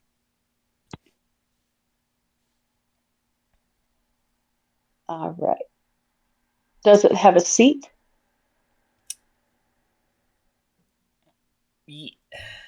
One would argue that it is a seat. Okay. All right. My next question, is it bigger than a foot? Yes. Bigger is probably the wrong word. I would say longer or taller than a foot. Okay. Do we use it at school? Yes. Does it make noise? Not unless you bang it on the ground. Fair enough. It may make, when you're using it for its intended purpose, it may make a shh type noise. Sure. Oh, God. But that's just the friction of what it's doing, rubbing against what you're using it on. Oh, God. Don't overthink that. It's No, I'm trying not to. traditionally, no, it's not meant to make noise. Okay. All right. Does it have wheels? It can. There are versions with wheels. Does it have a handle? Yes. In fact, I would say most of your item is made of handle. Okay. Is mine a desk chair? It is a chair, so I'm going to give that to you. Your item was chair. Was his broom? Nick's item was broom.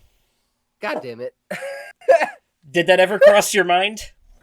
No. It didn't? I got that from people dance around with it when using it for its intended purposes. Yup. See, had I thought about that one scene from Mrs. Doubtfire, I would have immediately guessed it. But that was nowhere on my mind. Okay, so that first round goes to Sarah, which means that she's actually the one that gets to come up with the items now for us to guess. Oh, okay. One for each of us. Do you have anything in mind already, or do you need a minute? I already have things in mind. Okay. Right. Okay. So, Nick, you can. He can go first. That's the trade off. You're the judge now, and he gets to go first.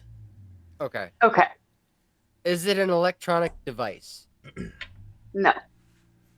Nope. Okay.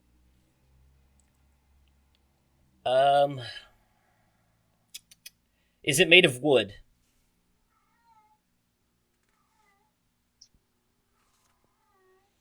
It has wood in it. Okay. Does it go in your mouth? No. Okay.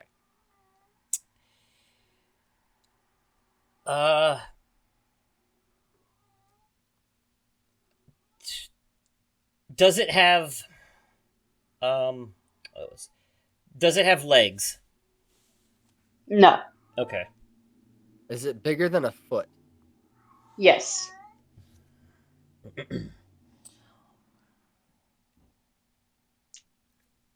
Would you typically find this item in a kitchen? No. Okay. Is it taller than a man? No. Is it round in shape or circular? It can be. That's one of the options. Okay. Is it soft? No. Is it something that can be purchased? Yes. Okay. Does it have a seat? No. Does it have a lid? No. Does it have a handle? No. He's a tricky one. I'm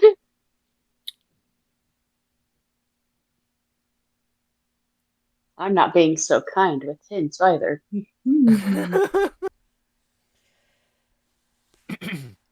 Is it electronic? No. Okay. Is it rectangular? It can be, yes. Let's Okay. see. Circular and there's wood in it. Circular and there's wood in it. But it doesn't have legs. Because one of my guesses immediately was coffee table. But if it doesn't have legs, then it can't be that. So,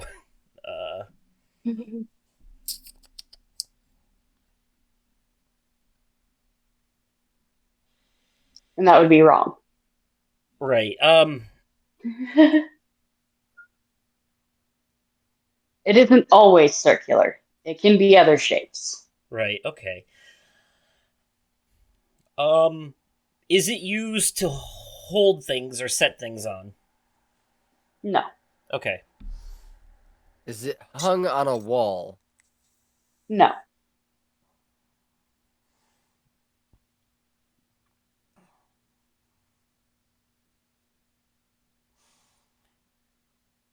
Is it... You said there's wood in it, but it's not made of wood. So is it made of plastic? No. Okay. Can they be opened or closed? No.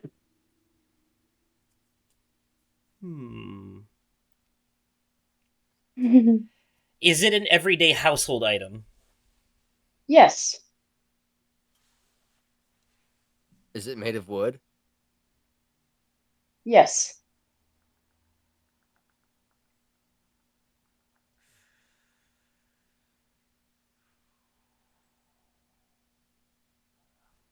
I'm not keeping track of questions, so Nick, whatever your little app guy says for Yep. question number. I'm on question number 12. Okay. Well, this upcoming one will be question number 12. Right. Okay, cool. So this is 11 for both of us. Yeah. Yeah. Already doing worse. Let's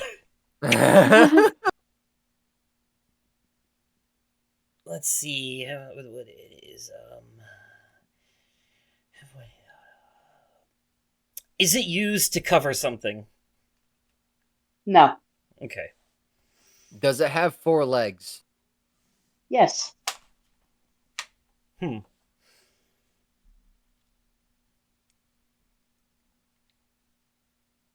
Traditionally, yes.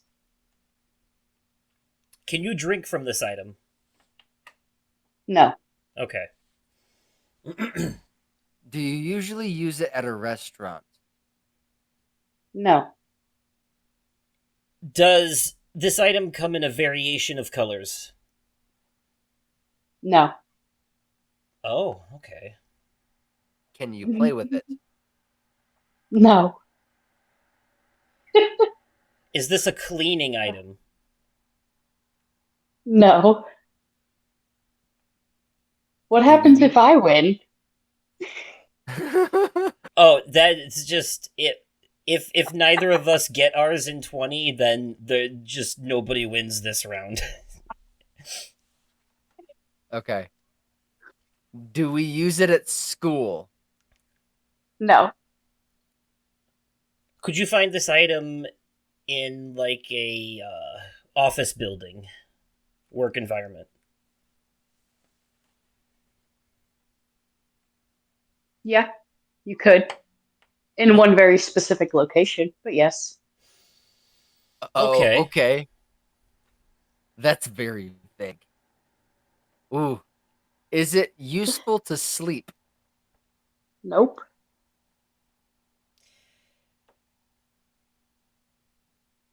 Can this item be found in the bathroom? Yes. Okay. Is it a piece of furniture? Yes.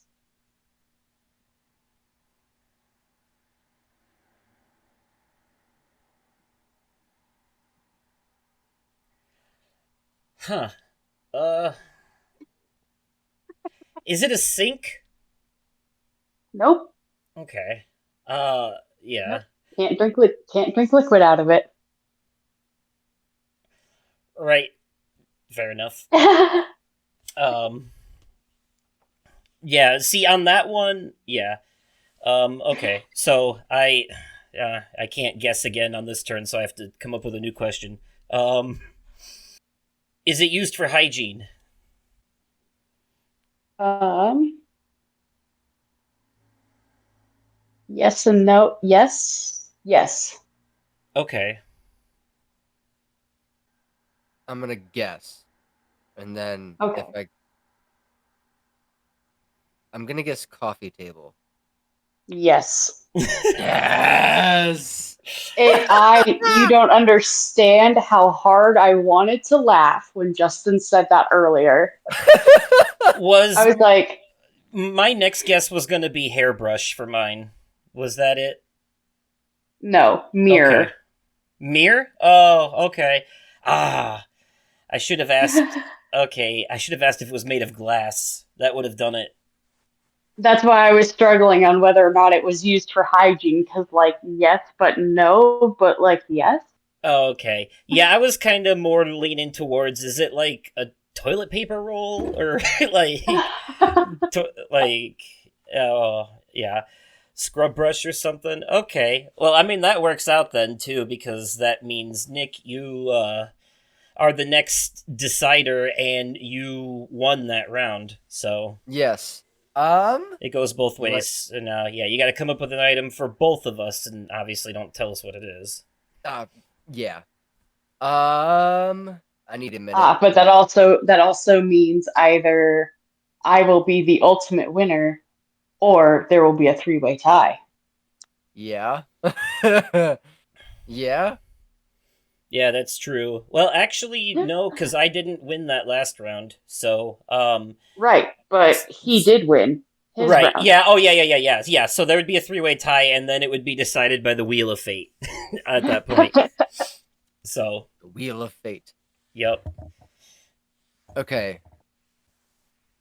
I've got something in mind. I got something in mind for both of you. Okay. All right, yeah, separate items, right? Yes. Okay. So you can decide who goes first then.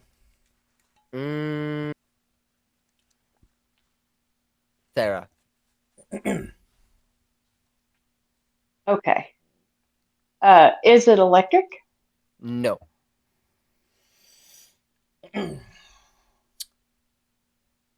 Is it made of plastic? Parts of it. Okay. Yes.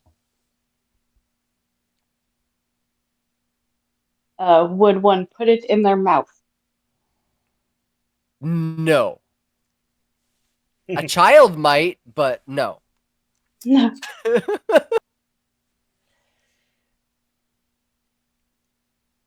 Is this an item you would find in the living room?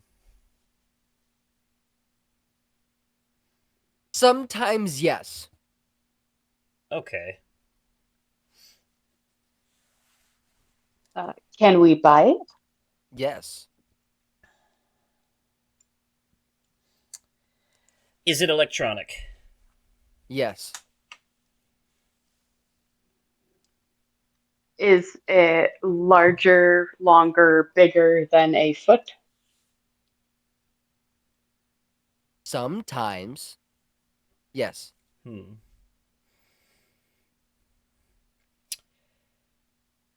Is mine a communication device? No. Okay.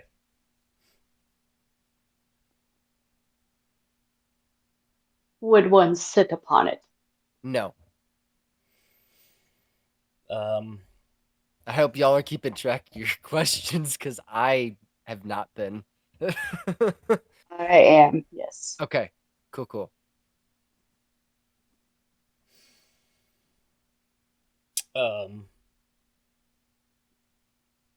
Is mine a entertainment device? Yes. Okay, yeah, we're really narrowing this one down. Is it soft? In a way, yes. Sometimes.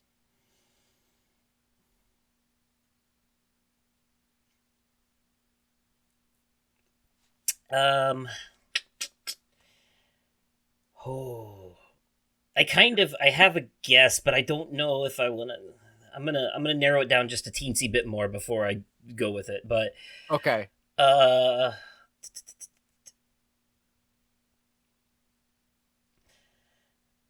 Does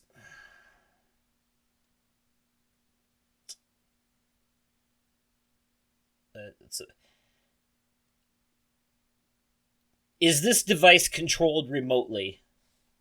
Like, is it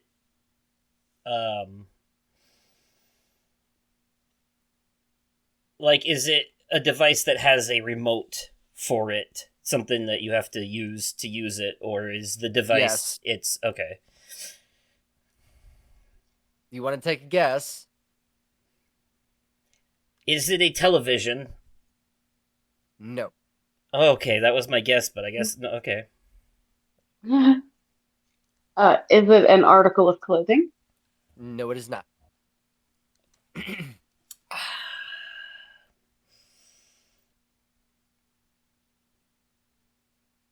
Is it a source of light? No. Okay. Does it help you sleep? It can be used to help you fall asleep.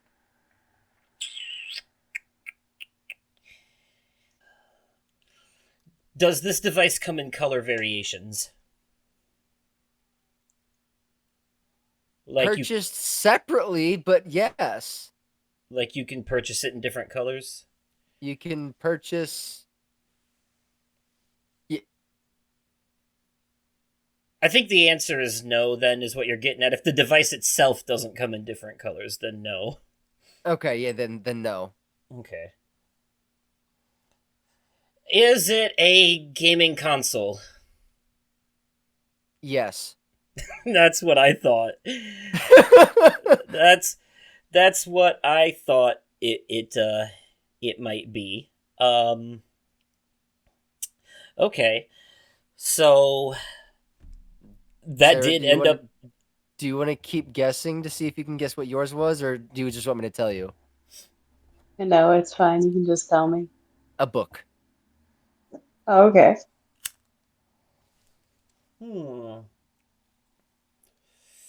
That would have been a good one for is it made of paper?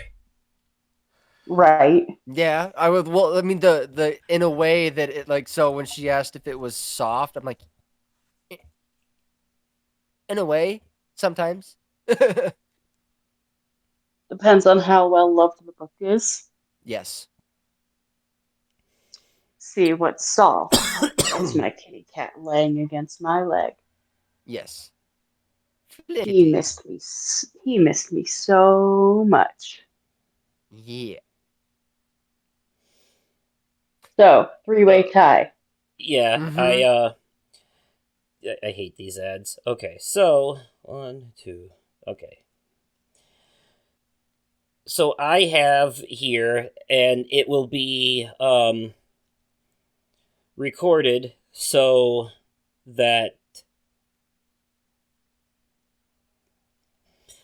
it can be seen visually. I have here a Wheel of Fate that on the website there's a website called what's it called? wheeldecide.com, and you just put the things in there, and then you spin the wheel, and whatever it lands on is the thing. So Okay. I put all 3 of our names in there, so it's a pie chart size wheel, so all of us have an equal size slice in the pie chart. And It's like the Wheel of Fate in Barmageddon. yeah. So as soon as I spin this, I'm going to pull up my screen recorder on my phone. That way I can put this in the video version and send it to you guys so that you can see what happened. Yes. All right. The Wheel of Fate decides, and I am spinning it now.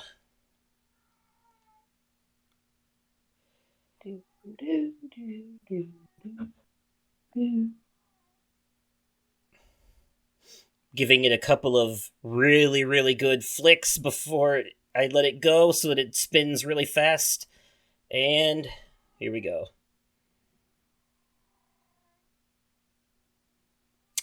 Nick, congratulations. The wheel has decided that you win. All right. Hey, let's go. I would clap, but I have a cast. That's fair. That would be very painful. I'm golf clapping for you, though. There you go. All right. And here soon, the thunder will be clapping for you. I saw lightning strikes. Oh, all right. Yeah, that was fun. If we had more time, we would have done like actual like more tiebreaker rounds, because that is a pretty quick game. Like you can get through those rounds really fast. So, but that was enjoyable, and I would do that again in the future. Quite honestly. Oh hell yeah! Hell yeah! So anyways, well, I hope you folks enjoyed that out there at home and possibly even played along with it. You know, maybe you guessed our thing before we did. You know, If you're watching the video version, let me know in the comments. Remember to click the like button, and also remember you can reach out to me at Oversoul53 at on Twitter, and you can send an email into the podcast at podcastoversoul@gmail.com. And also, real quick, the next episode that we do is the next one we record is literally going to be like right in the middle of all the Summer Game Fest stuff happening. It'll be like the day after the main showcase and the day before the Xbox one. So we'll probably cover the events of the main showcase in our next episode, is probably what we'll do, as a combined Media Corner topic hybrid. So, but that's all for me, Nick. Well, you can find me over on Twitter at The Vaping Fiend, and over on the TikTok at The Vaping Fiend. Right. And does our guest have anything to plug, or? No. I don't do social media the way most people do, so you won't find me anywhere.